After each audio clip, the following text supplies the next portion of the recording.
Okay, let's unpack this. We are digging into the corner office today, specifically focusing on the chief operating officer role. And, this is often seen as maybe the most misunderstood and, frankly, maybe the most dangerous job up there in the executive suite. Dangerous is absolutely the right word. I mean, if you're prepping for a C-suite meeting or just curious about those high-stakes power dynamics, or maybe you're even eyeing that COO title yourself, then this deep dive is pretty essential. We're really looking at why the turnover in this specific role is just so consistently high.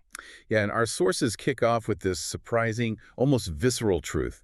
The COO role, often called the riskiest seat in the C-suite. We all kind of know the story, right? You step in, you're the rock star, you fix the supply chain, streamline production, your CEO's singing your praises. But then, maybe a couple of years down the line, you realize the partnership's just subtly falling apart. You suddenly feel like, I don't know, a stranger in your own organization. And you're wondering, like, what exactly went wrong? Right. And that feeling, that sort of slow systemic drift, it isn't an accident. It's really a failure of the relational infrastructure. We've pulled together insights from some key research, and it makes one thing abundantly clear: success for a COO. It's deeply, deeply contingent on the CEO's operating style. Alignment isn't just, a nice-to-have strategic asset. It's actually existential for surviving in the role. Okay, so our mission today then is to give you the playbook.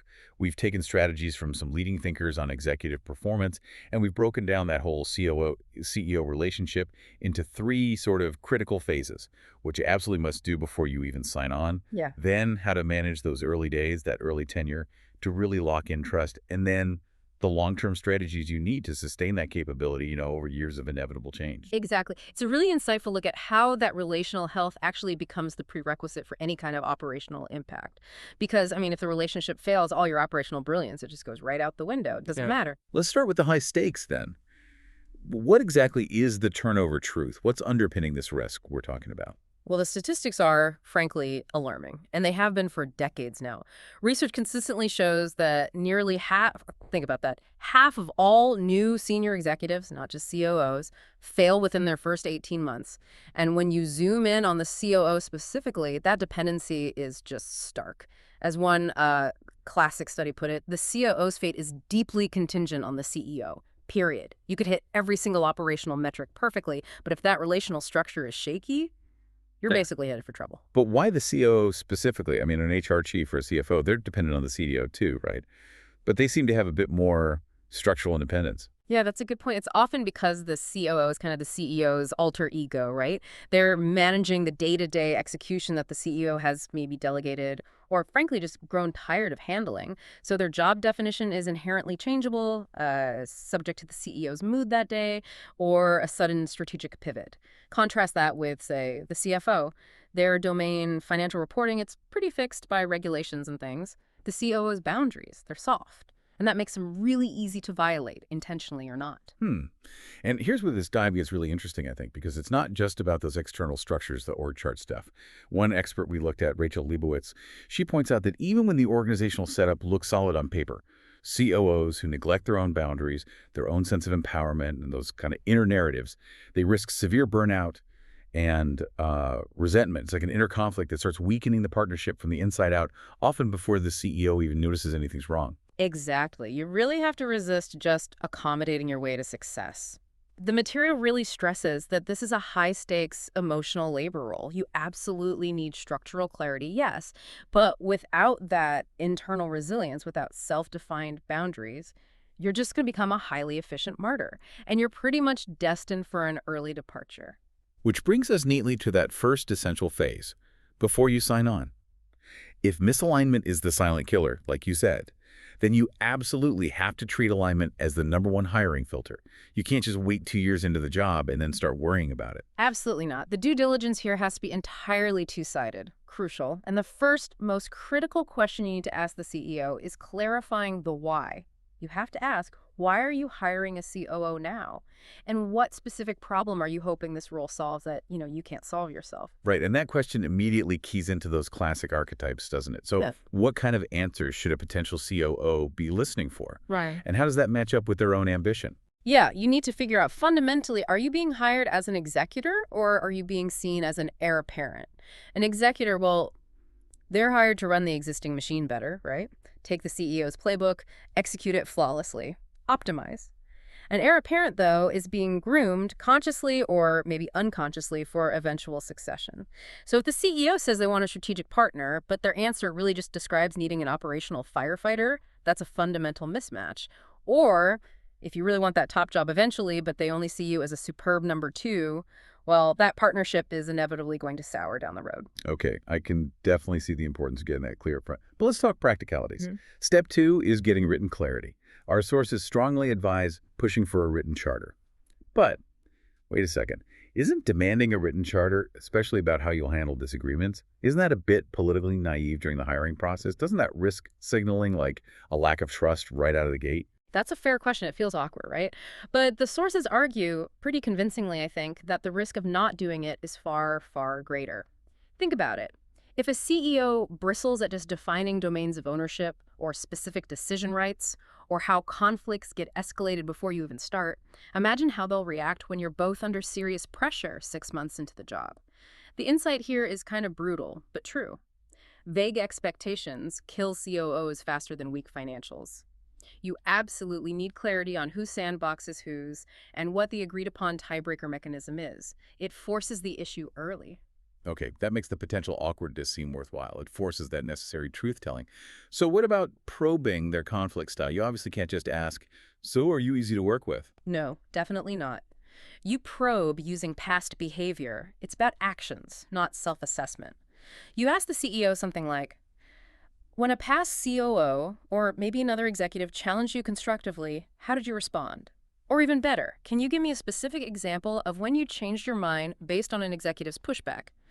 Now, if the CEO immediately gets defensive, or maybe insists they've never really been challenged, well, that's a flashing massive red flag. If they can't handle talking about constructive challenge in an interview setting, they certainly won't handle it well during a real crisis. Right. And the final piece of this hiring filter puzzle has got to be that psychological fit, the whole empowerment aspect you mentioned. Yes.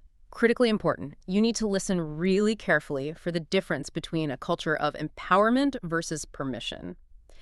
Does the CEO frame the role as one where you act with full authority within that agreed-upon charter? Or do they expect you to constantly seek sign-off, to ask permission on decisions that should really clearly be yours? That difference, acting with delegated authority versus constantly needing permission, dictates whether you feel empowered or, frankly, diminished over time. One fosters real ownership, the other, well, it fosters executive babysitting, and nobody wants that. Okay, so let's say you navigate that whole pre-hiring gauntlet perfectly. You get the job offer, you sign on. Now we move into phase 2, early tenure. Our sources acknowledge that even really well-matched duos can drift apart without deliberate effort. So the first, say, 90 to 180 days require conscious work on the relationship itself. Yes, exactly. The number one tactic here is, maybe surprisingly, aggressive over-communication. And that means being transparent about more than just the metrics, the KPIs. You actually need to hold dedicated alignment check-ins. These are meetings focused purely on the relationship, not the operations. You're asking things like, are we still aligned on the big priorities? Is that boundary we set last month actually working in practice? Do you feel like I'm stepping on your toes anywhere? Real talk. And I think this next piece is maybe the most crucial for preventing that slow drift. Establishing your leadership avatar. This is where, as the COO, you proactively define who you are in the role, how you show up, and what's genuinely non-negotiable for your professional sanity. This is so critical. It's all about building boundaries now that prevent resentment later. It's proactive. You have to share clear, non-negotiable ground rules with the CEO early on. This could sound something like, look, my style is reflective. I generally need some space to process information before I can offer a well-thought-out counter pivot. Or maybe, I am completely committed to our mission here, but my deep focus time is sacred. So unless the company is literally burning down, I need to protect my evenings after, say, 7:00 p.m. Okay, but how do you stop the CEO from immediately testing those boundaries? Because, let's be real, they probably will. You frame them not as personal preferences, but as operational requirements for your peak performance. That's the key. The CEO needs a high-performing COO, right? Not a perpetually available burned-out one. If you define your boundaries clearly and link them to effectiveness, the CEO is less likely to accidentally or even intentionally violate them. And when they are inevitably tested, you enforce them calmly, professionally. Remind them, as we discussed, I'm processing that input, and I'll deliver my considered feedback by 9 a.m. tomorrow. Consistent reinforcement. This sounds like a direct counter to that common COO trap of just constantly accommodating, trying to please everyone. We're advised here to practice assertive communication, right? And stop using that passive, hesitant language. That's absolutely right. That passive language, it often stems from a fear of conflict or maybe just wanting to be liked. But instead of hinting at a problem or softening a proposal so much it loses its impact, you need to use clarity. The sources actually recommend a specific three-part structure when you need to challenge the CEO or propose a significant pivot. Okay, here's my concern based on the data. Here's what I propose we do instead. And here's what I specifically need from you to help make this happen. That structure is fantastic. I like that because it ensures you're not just presenting a problem, you're bringing a solution and a clear ask for partnership. But how do you prevent that from sounding like, I don't know, a blunt ultimatum? Because you're framing it within the context of that written charter you established and within the agreed upon domains of ownership. It's not an ultimatum. It's a clear, data-informed statement of necessary steps. You are simply acting with the authority they hired you to exercise. It's about confidence in the role. Okay. Yeah. And if you fail to do this consistently, that's when the resentment starts to creep in, which our sources call the canary in the coal mine. Resentment really is a relationship killer, silently deadly. You need to constantly, almost obsessively, monitor your own internal thought process. If you catch yourself thinking things like, wait, why wasn't I looped in on that crucial meeting? Or why does it feel like I'm carrying all of this operational burden completely alone? Those thoughts, those are the signals of small cracks forming in the foundation. And the absolute key is to surface these small fractures immediately. Bring them up in your private 1.1s calmly. Don't let them harden into massive chasms that become impossible to bridge later on. Ignoring those feelings, that's basically choosing eventual burnout over proactive alignment. That is incredibly specific and actionable advice. Okay, let's jump ahead now to phase 3, the long-term game. So you've successfully navigated the first year or two, built trust.